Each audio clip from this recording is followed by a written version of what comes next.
अब सुनिए, वाच शमश्रुधारी सदूषका उच्चलापी लिंगच्छेदीन,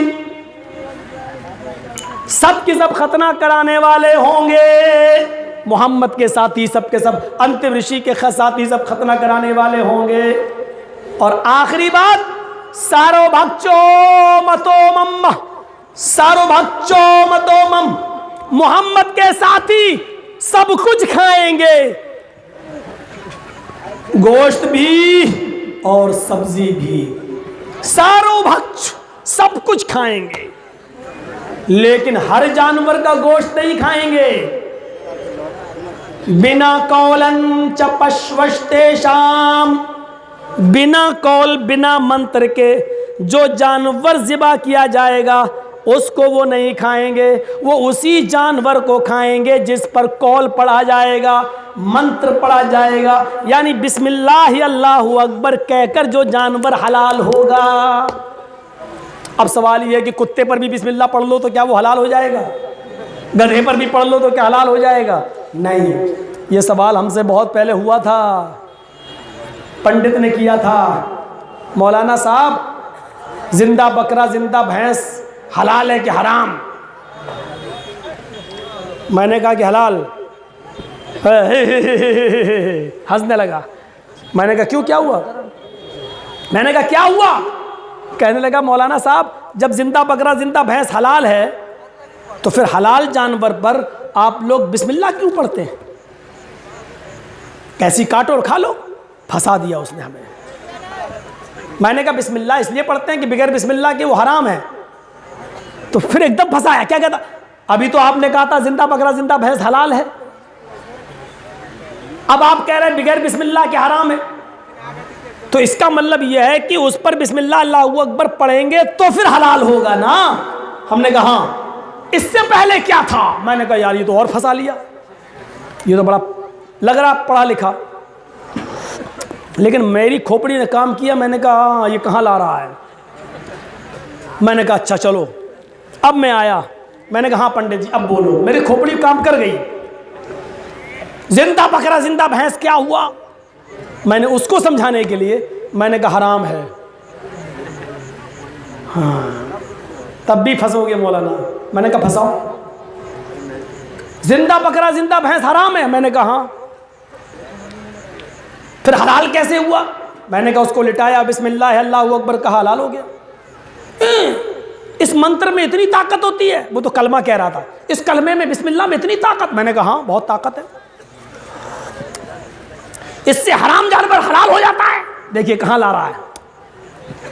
मैं भी कहता चला। मैंने कहा हाँ हो जाता है हराम जानवर हलाल? हमने कहा हाँ हो जाता है। तो फिर मौलाना साहब गधा कुत्ता और उसको नाम लिया था उसने सूअर, हिंदू है लेगा सूअर, ये भी तो हराम है। तो फिर इस पर भी बिस्मिल्लाह पढ़ लो, ये भी हलाल हो जाएंगे। अभी आपने कहा हराम जानवर बिस्मिल्लाह पढ़ने से हलाल हो जाता है, तो गधा कुत्ता सूअर पर भी? वो तो सूअर सूअर बार बार कह रहा था, हम होते तो खिंजीर इंजीर कुछ कहते, अब वो सूअर सूअर कह रहा तो कहना पड़ा। अच्छा मैंने कहा पंडित जी बात तो आपकी सही है, लेकिन मेरी कुछ सुनोगे? कहता क्या? अब सारे हिंदू लोग वहां जितने बैठे थे बड़े खुश थे कि मौलवी फंस गया। तो मैंने कहा पंडित जी ये आपकी कौन है? ये बगल में बैठी हुई हैं, ये मेरी धर्म पत्नी है।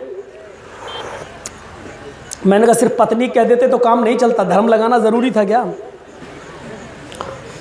अरे मौलाना साहब धर्म पत्नी का मतलब धर्म के हिसाब से शादी हुई है, 7 फेरे लगे। मैंने कहा पंडित जी बहुत अच्छी बात। पंडित जी बुरा तो नहीं मानोगे? कहने लगा क्यों मानेंगे, आप जब मेरी बात का बुरा नहीं मान रहे तो मैं क्यों मानूं? मैंने कहा मुझे तो लगता है कि आप इसे भगा भगा के लाए हैं, ये आपकी पत्नी वत्नी नहीं लग रही। हट! राम राम राम राम क्या बोलता है, शुभ शुभ बोल। मैंने क्या हुआ पंडित जी गुस्सा? अरे पत्नी है मेरी, मैं भगा के लाऊंगा? अपनी भाभी के बारे में ऐसा बोलते हो? मैंने कहा भाभी जी सॉरी माफ करना, आप बुरा मत मानना, इनको समझाना था इसलिए बोला। बोली आप लोगों के बीच में मैं क्यों बोलूंगी, बोलो। मैंने कहा पंडित जी मंत्र कुछ पढ़े गए होंगे ना, तभी तो आपकी पत्नी बनी है। कहाँ मंत्र पढ़े गए थे? मैंने कहा ओम भूर्भुवः स्वाहा, ओम मंगलम स्वाहा, ओम देवस्य स्वाहा, ओम कुरु कुरु स्वाहा, ये सब पढ़ा गया हुआ है? चेहरा देख रहा है मेरा, हाँ ये सब पढ़ा गया था। 7 फेरे लगे थे। हाँ, हमने कहा ये मंत्र पढ़ने से पहले आप अपनी पत्नी के साथ उठ सकते थे, बैठ सकते थे, खा सकते थे, घूम सकते थे, सो सकते थे, लेट है नहीं। हमने कहा इन मंत्रों के पढ़ने से पहले आपकी पत्नी आपके ऊपर हलाल थी कि हराम? ये हलाल हराम मैं आपके लिए बोल रहा हूं, मैंने उधर बोला था शुद्ध थी या अशुद्ध। आपके ऊपर क्या थी? है मंत्र पढ़ने से पहले कोई शुद्ध कैसे हो जाएगी? मैं तो कभी नहीं, मैंने देखा भी नहीं था। मंत्र पढ़ा तब हलाल हो गई, शुद्ध हो गई। मैंने कहा ओफो, मंत्र से पहले हराम थी? कहा मंत्र पढ़ा तो हलाल हो गई? हाँ। हमने कहा आपके मंत्र में बड़ी ताकत है, हराम औरत पे पढ़ो तो हलाल हो जाती है। हाँ। मैंने कहा आपकी माँ बहन बेटी पर भी अगर ये मंत्र पढ़े जाएंगे तो क्या माँ बहन बेटी भी हलाल हो जाएगी? चुप चुप चुप बोल, राम राम राम राम राम। माँ बहन बेटी कैसे हलाल हो जाएगी? मैंने कहा भाई आप ये मंत्र पढ़ रहे हैं, बड़ी ताकत है मंत्र में, अगर माँ बहन बेटी पे पढ़ा जाए तो हलाल नहीं होगी? अरे पागल है। मैंने कहा अच्छा 1000 बार पढ़ लूं ये मंत्र तो 1,00,000 बार भी पढ़े, 1 करोड़ बार भी पढ़ेगा तब भी वो हराम रहेगी। मैंने कहा पंडित जी समझ गए ना मसला, क्यों कुछ और बताना पड़ेगा?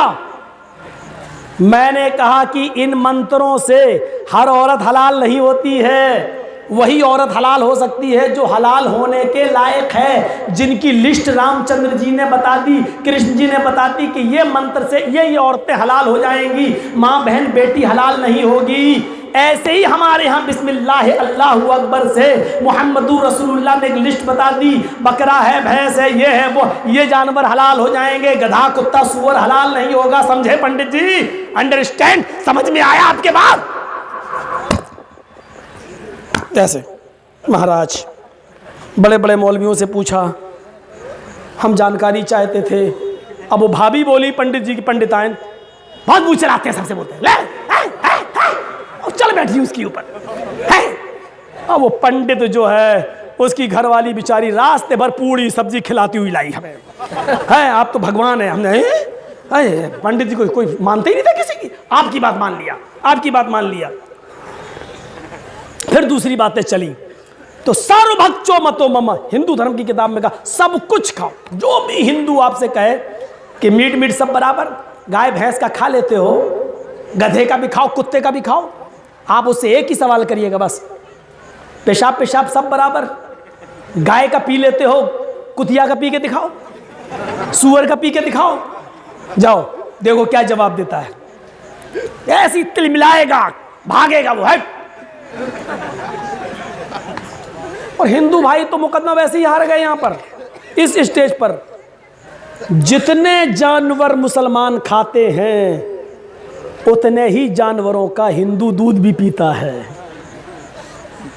और एक बात बता दूं, जो जानवर मुसलमान नहीं खाता हिंदू उसका दूध भी नहीं पीता।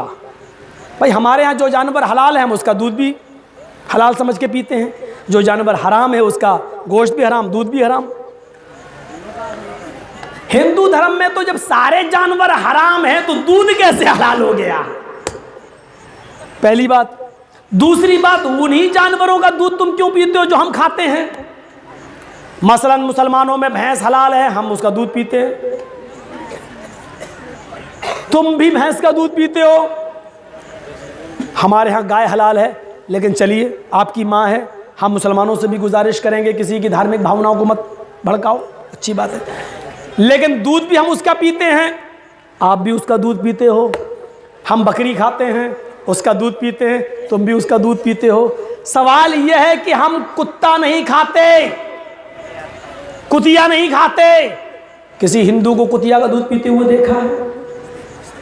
हम सुअर नहीं खाते, किसी सुअरी का दूध पीते हुए देखा है? सवाल यह है कि जो जानवर हम नहीं खाते तुम उसका दूध भी नहीं पीते, ऐसा क्यों? यहीं पर तुम कमज़ोर हो। मुकदमा यहीं पर हार गए। तो मेरे प्यारे साथियों, बुनियादी तौर पर मैंने ये चंद बातें आपके सामने रखी। मुस्ले नेओ संस्कार, सब कुछ खाएंगे, सर्वभक्षो मतो मम, सब कुछ खाएंगे, लेकिन हर जानवर नहीं, वही जानवर जिस पर वो कौल मंत्र पढ़ेंगे बिस्मिल्लाह अल्लाहु अकबर, मुस्ले नेओ संस्कारा, दुनिया इनको मुसलमान कह रही होगी। इंसान हूँ, जनरेटर नहीं, जिन्नात नहीं हूँ। 2 घंटा उधर बोला, फिर 2 घंटा इधर, 4 घंटे का मामला, और कई रातों से अपने माँ बाप की खिदमत में लगा, जागा हुआ। मेरे भाइयों, मुझे माफ़ करो, जलसा आगे चलाना हो तो दूसरों को सुनो, और फिर कल का एक और प्रोग्राम मुझे करना है। मैं अल्लाह से दुआ करता हूँ कि बारे अल्लाह हम तमाम मुसलमानों को नेक रास्ते पर चलने की तौफीक अता फरमाए, हमारी माँ बहनों को पढ़ने की तौफीक अता फरमाए, हमें जब तक ज़िंदा रखे, इस्लाम पर ज़िंदा रखे, हमारा जब खात्मा हो तो ईमान पर खात्मा फरमाए।